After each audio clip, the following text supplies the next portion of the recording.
Yo, what's going on, you guys? Your boy Devon Terrell, and welcome to another Help Me Devon Raw tutorial. And in this tutorial, I'm going to show you how to use different types of reverbs and when to use them. Let's get right to it. So the song that we're going to be using today is one of my own songs called Love Crimes, available on all streaming platforms.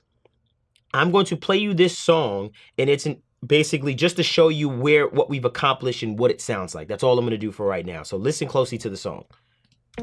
You must think I'm crazy to be obsessed with you this way, but you know that you can't hate me, 'cause have you seen yourself today?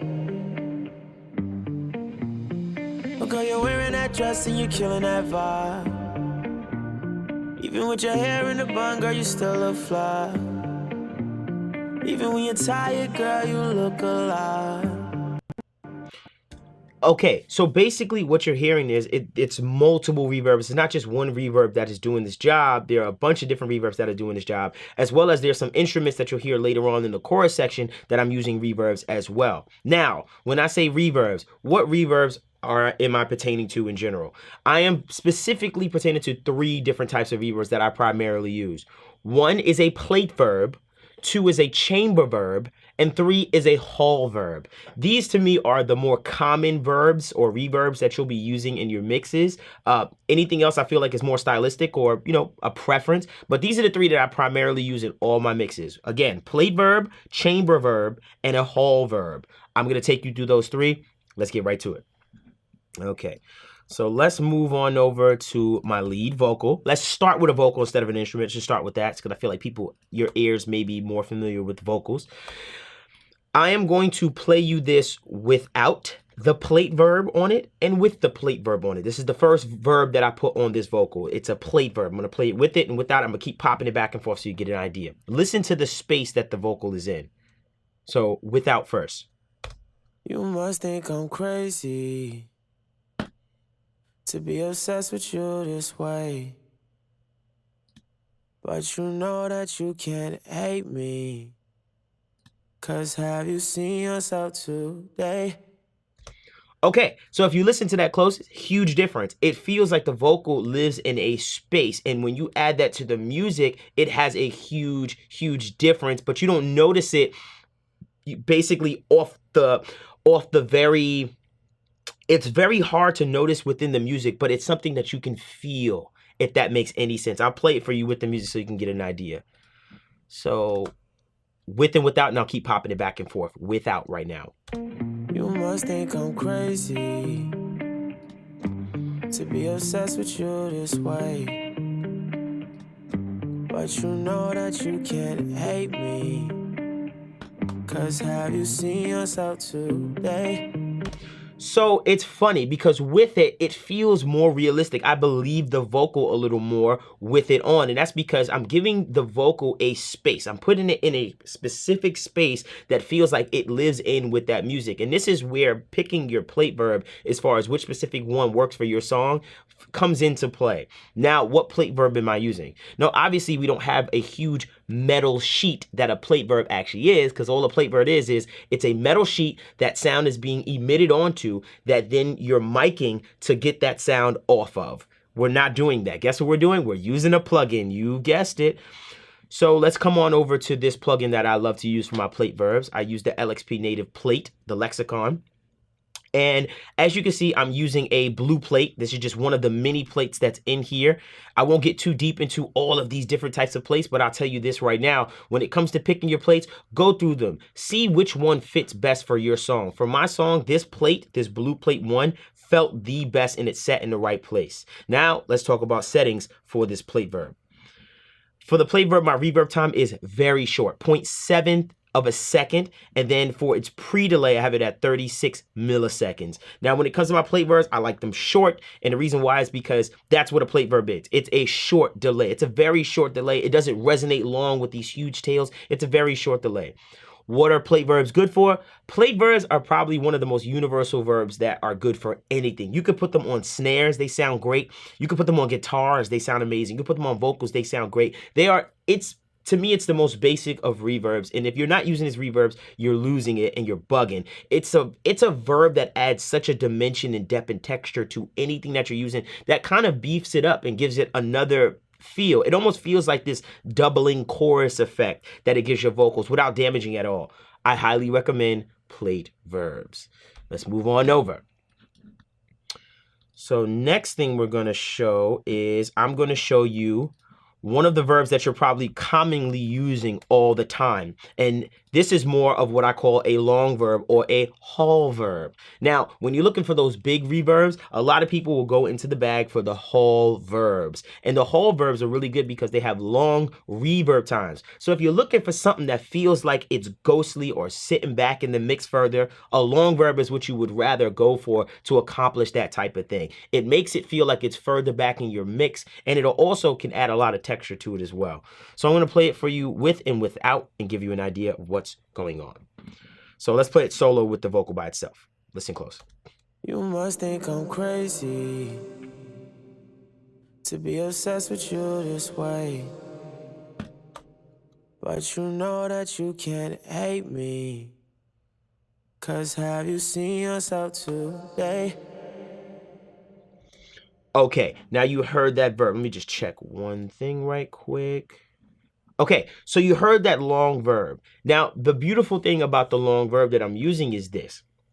If you look down here at the pre-delay, when you're using long reverbs, as you can see the decay over here, whenever you see decay in a reverb, all that's saying is how long does the reverb go on for? So for me, it's at 2.8 seconds that I have this reverb there for. If you want to learn how to calculate reverb times, check the link in the description. I have a whole tutorial on that. Long story short, the pre-delay is very, very important when you're setting your long verb times. Why is that? Basically, what pre-delay is telling you is, or when you engage it, it's saying, how long do you want me to take before I start the reverb? So basically, I told it, hey, to give it 35 milliseconds before you engage the reverb on that vocal. So the vocal will cut through, and then when 35 milliseconds has come on, it'll come on. Why do we do this? Because I want that vocal to come through cleanly and then the reverb be more of a tail. Now, if I put the pre-delay to like 0 milliseconds, it'll just wash the entire vocal. But now with adding the 35 millisecond delay on that pre-delay, now I have a little bit more time before the reverb engages, so I can kind of get that clarity and brightness of that vocal to cut through before the reverb engages. Stay with me. Last thing I'll tell you about this is the longer the reverb time, the longer that tail is going to be. But you have to be very careful, because if you do that, then it's pretty much going to go on for too long. If you hear in my reverb that I'm using for this, you can hear it really, really heavy and build up and then go down. So I have my pre-delay and decay set a certain way that it kind of dissipates and goes in like basically in time with the beat. So you can hear it one more time. Listen close. You must think I'm crazy to be obsessed with you this way. You see how it kind of goes and just waits for the next line. It's a stylistic thing. You know, if you have these types of songs that it's a ballad and it's throwing in and out, then that's what you'll do. You can do that. But if you have something that you're rapping really fast or singing really fast, obviously you can't do that. You have to have that decay down way more so that the delay doesn't loop into the next vocal, etc. Okay, last but not least, the last verb I'm going to show you is a chamber verb. What is a chamber verb? It's one of the most greatest reverbs that I use. I usually like to use it basically on snares and instruments to give the instrument a sense of space. Literally what it sounds like, a chamber. I'm putting the vocal in a chamber, in a space that sounds like it was recorded in a certain space, and that's basically what it is.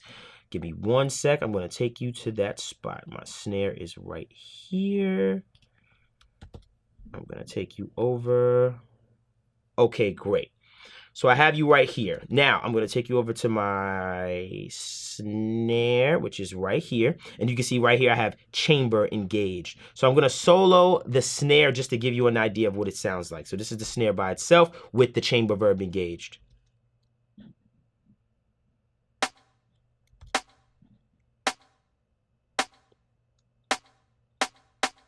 Okay, might not sound like nothing special, but it has such a sense of space. Now, the only way you're going to notice this is if I turn it on and off. So I'm going to play it for you without it. See if you notice this huge difference in it. Here it is, without.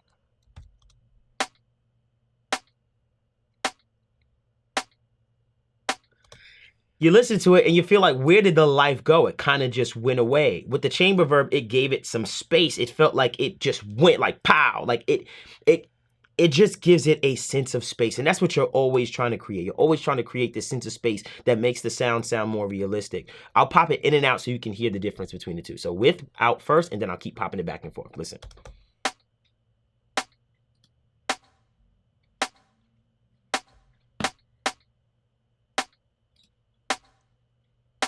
So much more life. It just feels a lot better, and that's the power of that chamber verb. I'll play it with the music right quick so you can get an idea of what's happening. Listen closely.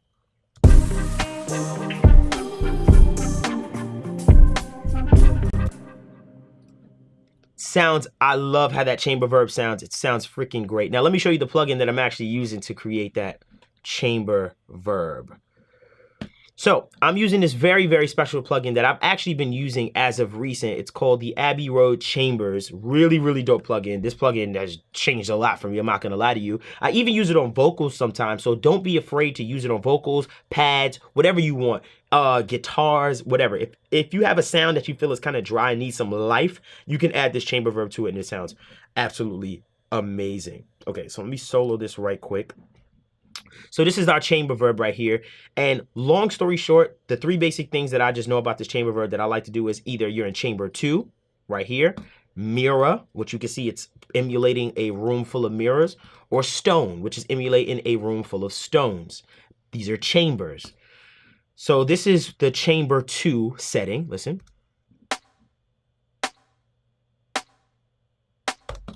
Mirror. Stone. Very cool, and it can be it's stylistic. Like I said, it can apply to whatever you feel is the right thing for your song. Now, I like to use this sometime on hi-hats as well, because sometimes hi-hats can feel a little too digital. This is something that I use to make digital sounds sound a little bit more live and acoustic, if that makes any sense. For instance, I'll show you guys my hat loop, which is right here, has a chamber verb on it. I'll take it off for a second. Listen to it closely. That's without it. Now let me play it with it.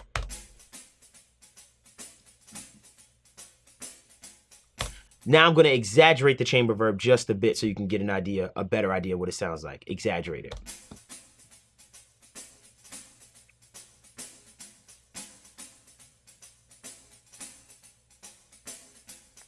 Space, you can feel the sense of space. Now I'll pop it on and off so you can get a super idea of how it sounds. So without it.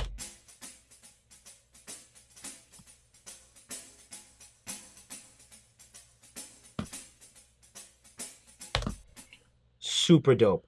Those three reverbs change everything for me. I love those. Plate verb, chamber verb, and a hall verb. Those three verbs in unison create such a dope sound that give you space, that give you so many options to work with as far as determining textures, etc. Now, I hope you guys enjoyed that tutorial. Remember, comment, like, subscribe. Let me know if you have any comments or concerns or anything that else you want to know. Make sure you follow us at HelpMeDevon on the Instagram for more information. And until next time, you guys.